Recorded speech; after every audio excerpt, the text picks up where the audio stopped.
Titanfall 2. It's a game where you spend half your time wall running as a parkour addict, and the other half crying over a talking robot. It's a sequel to Titanfall 1, which from what I can gather is a total flop of a multiplayer game. But Titanfall 2 decided to be different.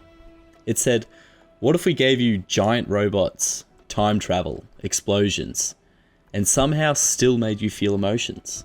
And against all odds, it worked. So today, I'll be walking you through the story of Titanfall 2. Strap in, because this is 9 missions of friendship, betrayal, and physics abuse, sprinkled with me making fun of it all so you don't have to.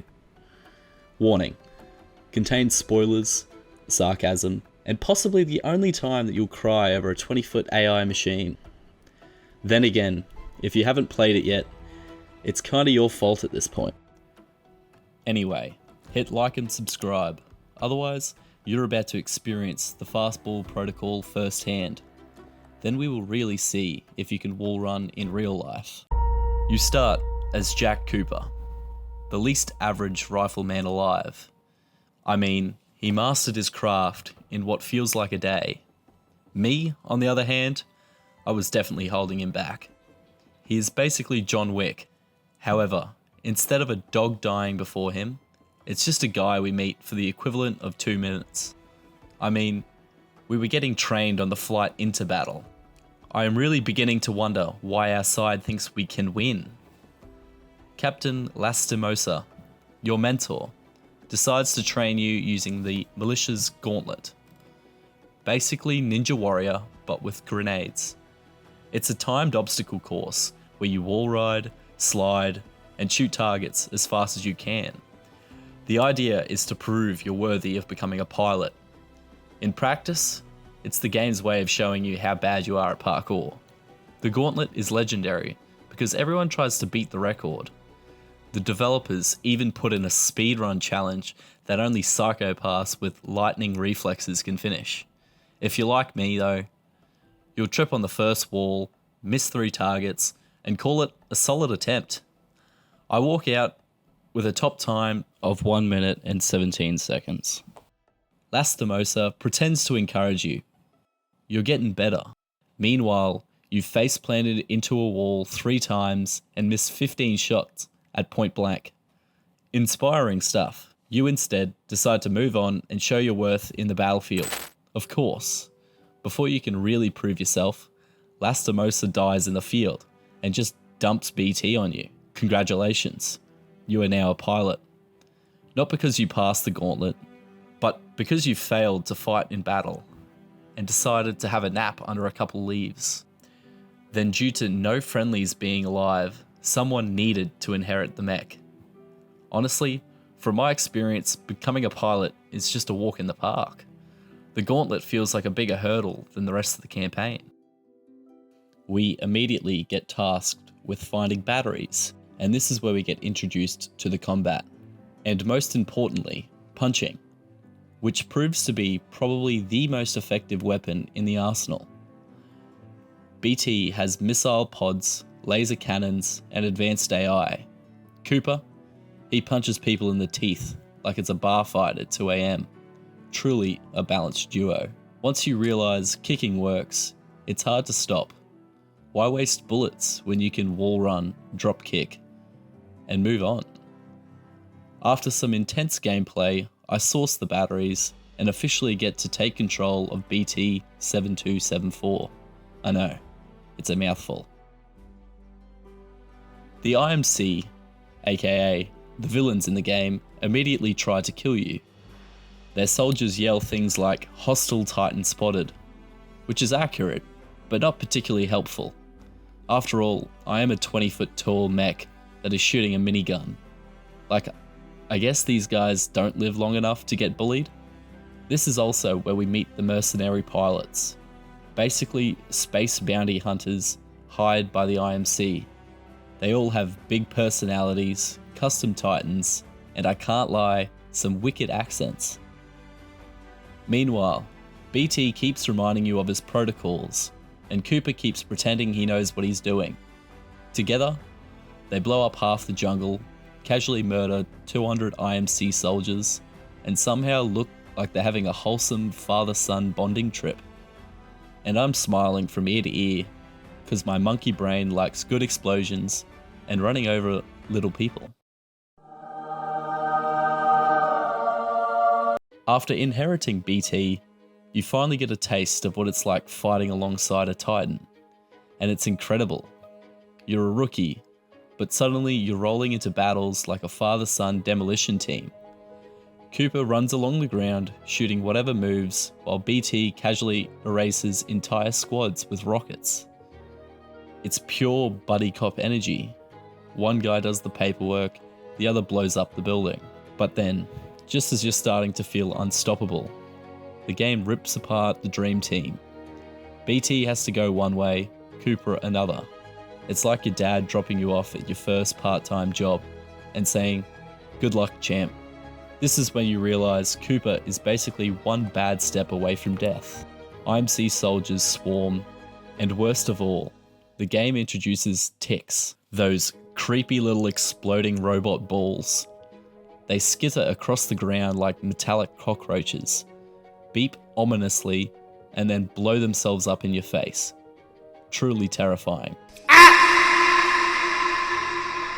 I'm helping squad mates fight off waves of enemies and droids, and then next thing, I'm getting frightened by robot grenades with legs. It's like playing dodgeball, except the balls are alive, angry, and filled with C4. Meanwhile, BT is off somewhere, probably having a casual fistfight with another Titan, or watching me from the other side of a set of lasers, saying that he's too worried to shoot as he thinks it might hit me.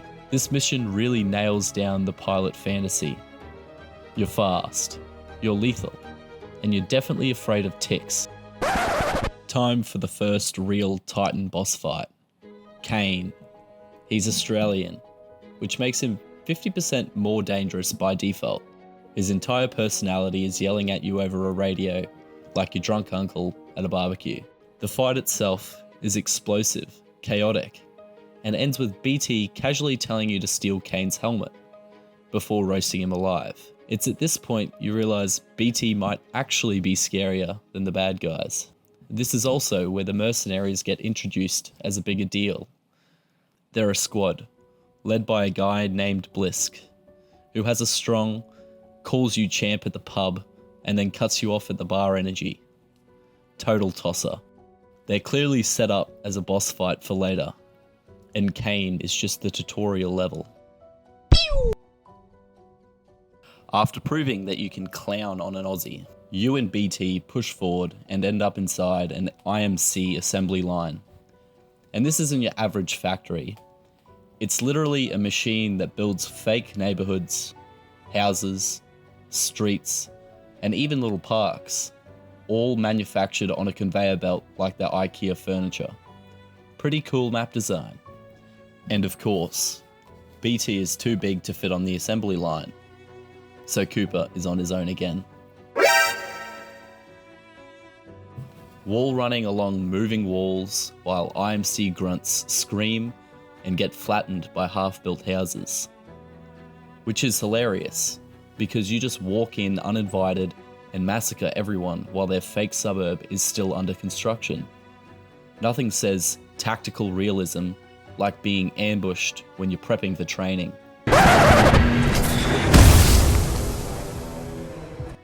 So you're running, sliding, and fighting your way through a map that was built in real time. Floors rise, walls flip around, entire houses rotate underneath you. It's like the game designers said, what if Inception and construction site had a baby? It's visually insane, mechanically brilliant, and makes you wonder, did the IMC really need $1 billion house-making factory? After all, they're going around blowing up planets. And then it gets worse. The IMC locks you inside one of these half-built neighborhoods and drops a Titan on you. This is the first time you have to fight one without BT by your side. It's a brutal wake-up call. Up until now, BT has been your safety net, stomping mechs, launching missiles, basically making you feel like you're unstoppable. But here, you're just a guy with a couple bullets and a dream. going up against a walking tank. To no one's surprise, I kill the mech first try and quickly escape. Cooper and BT reunite, but not before Ash rears her head. They are one of Blisk's mercenaries. She rolls in with a custom Ronin Titan, complete with a giant sword. Now, a normal person would see a mech with a giant blade that could slice a mech in half and think, maybe I should keep my distance and use missiles. But no, my brain went, what if I just punch it? So while Ash is swinging around her abnormally large katana, BT and I are just throwing hands. It works, and Ash dies. All in a day's work. Now we hit the most famous mission, Effect and Cause. You find a magic wristwatch that lets you instantly jump between past and present. One moment you're in a shiny corporate lab, and the next you're in a burning ruin filled with alien dog things. It's one of the coolest mechanics in FPS history. And of course, the first thing most players do is sneak up behind enemies and punch them in 2 different timelines. Humanity is doomed. Although, I spent a lot of my playthrough punching and kicking random friendly droids. I started, and then I just craved it. I even at one point went around and punched and kicked like 30 droids in a single room. It was quite cathartic. The highlight, or lowlight, was getting locked in a room full of maniac droids that just wouldn't die. I mean, they crawled out of every crevice in that room, and I could have just immediately jumped right past them. Instead, I tried to kill them all. My stubbornness is constantly working against me. But beyond the gimmick, this mission reveals the IMC are experimenting with the Fold weapon, a planet-killing device powered by time-space nonsense. You know, the usual evil corporation side project. But in technical terms, it's just a little blue ball that does something somewhere and has an effect on an outcome of some situation. We do not care. The IMC finally show off their big toy, the Fold weapon. Think Death Star, but more impractical and less unionized. This mission is where Cooper finally earns his pilot paycheck. First off, the militia need an arc tool to repair a massive communication dish. Everyone else who tried to grab one vaporized instantly. But Cooper, he picks it up like it's a grape at the local Coles. Apparently, touching high voltage alien tech is fine if you've done the gauntlet once. Now, armed with what is basically a giant sci-fi glue gun, Cooper sets out to fix the dish. BT helps in the most BT way possible. He just throws you multiple times. It's called the Fastball Protocol. Of course, this involves climbing around construction cranes, moving platforms back and forth like a crane simulator. The best part is when BT literally has to catch you mid-fall, and he nails it. Epic moment. 10 out of 10 trustful. Finally, after you finish putting the thingamabob in the radar dish, the militia get their comms back online. But the real highlight isn't the science, it's the bromance. BT calmly tells Cooper, Captain Ty Lastimosa was killed in action. I am now linked to an acting pilot, Rifleman Jack Cooper. Wait a minute. Lastimosa linked you to a rifleman? Yes, he had no other options. Understood. We'll get you transferred to a fully qualified pilot. Objection. Cooper is my pilot. Our combat effectiveness rating now exceeds 90%. Request permission to retain this link. You're lucky our backs are up against the wall, BT. Translation: BT basically said, "You're my best friend, and no one's taking me away." Which is hands down the sweetest thing you'll ever hear from a murder robot. Cooper doesn't say much, but you can feel the love. This is the moment you realize you're not just a pilot and Titan anymore. You're family. Like Vin Diesel, but somehow more realistic. BT and I get sent straight into an all-out assault on the IMC base. This is Titanfall 2 at its peak. BT and I, synced up, tearing through an army of enemy Titans like they're made of cardboard. Rockets fly, grunts scatter, and by the time we're all done, the IMC basically needs a new army. It feels amazing. You're in the zone, crushing mechs, stomping on soldiers, blowing up turrets. You and BT are one Titan apocalypse. At this point, you're thinking, we've got this. Nothing can stop us now. And then, the IMC casually load the Ark onto a giant transport ship and fly away. You don't even get a boss fight. You just arrive, sweaty and victorious, and watch as the villains straight up take off in front of your eyes with their doomsday weapon out of reach. All that destruction and all that effort just to be late by about 30 seconds. BT, the ever calm dad, doesn't freak out. Instead, he just goes, we'll track them down.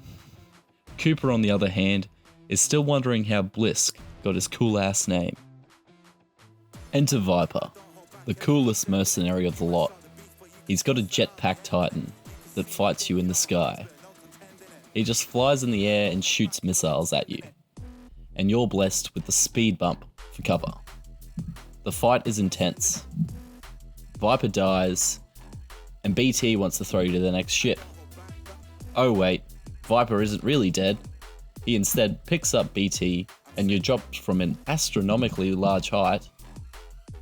After a couple quick exchanges, I get the perfect opportunity to kill Viper.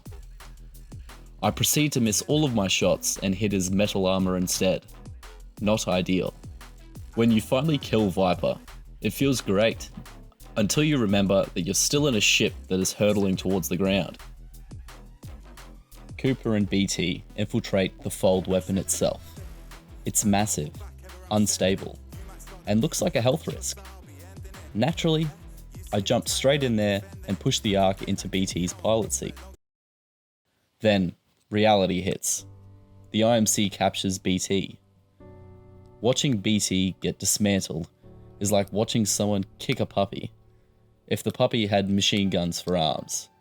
It hurts. But BT, being the legend he is, still helps Cooper. He ejects his core, literally giving him his head, and says, "Trust me." Suddenly, I'm running around with BT's brain in my backpack, wielding a smart pistol with aimbot powers. For one glorious mission, I'm John Wick with cheat codes enabled. IMC grunts line up to die as I wall run and headshot everything in sight. This is the closest Titanfall ever gets to a power fantasy, and it's glorious. I then proceed to call in a Titan, and you wouldn't believe it, BT is back. Together, we storm the fold weapon. Waves of IMC mechs throw themselves at us, but nothing can stop a pilot and his Titan. And then comes Sloane, one of Blisk's mercenaries, and easily the toughest boss in the game. She's got an Ion Titan, orbital lasers, and way too much confidence. The fight is chaos. Titans everywhere, explosions, Sloane teleporting around like she's an Enderman in water, but with BT by my side, we bring her down. Steven here. Blisk himself decides to show up after the fight, but instead of finishing us off, he just gives Cooper a business card and walks away. Classic contractor move. Doesn't care who wins, just cares if the check clears. And then we come to the ending. To stop the fold weapon, BT throws Cooper one last time. The Fastball Protocol. But this time with actual stakes. He sacrifices himself, detonating the core to destroy the weapon. His final words? Protocol 3, protect the pilot. And just like that, BT is gone. Cooper survives. The fold weapon is destroyed. And the militia gets a huge win. He's officially recognized as a pilot now, which is great. Though technically, his entire certification was just survive long enough for your Titan to die heroically. The game teases that BT might live on through his AI core, which is probably Respawn's way of saying, please buy Titanfall 3 if we ever make it. Spoiler, they didn't. Instead, they made Apex Legends, where BT is replaced by loot boxes, which is progress. And that's Titanfall 2, a game that somehow balances wall running, giant robots, and heartfelt storytelling in one perfect little campaign. It's short, it's sweet, and it's more emotional than most Netflix originals. Titanfall 2 proves that even in a war full of explosions, the real weapon was friendship, and maybe a shoulder-mounted rocket. Now subscribe, or BT7274 will pass away tragically.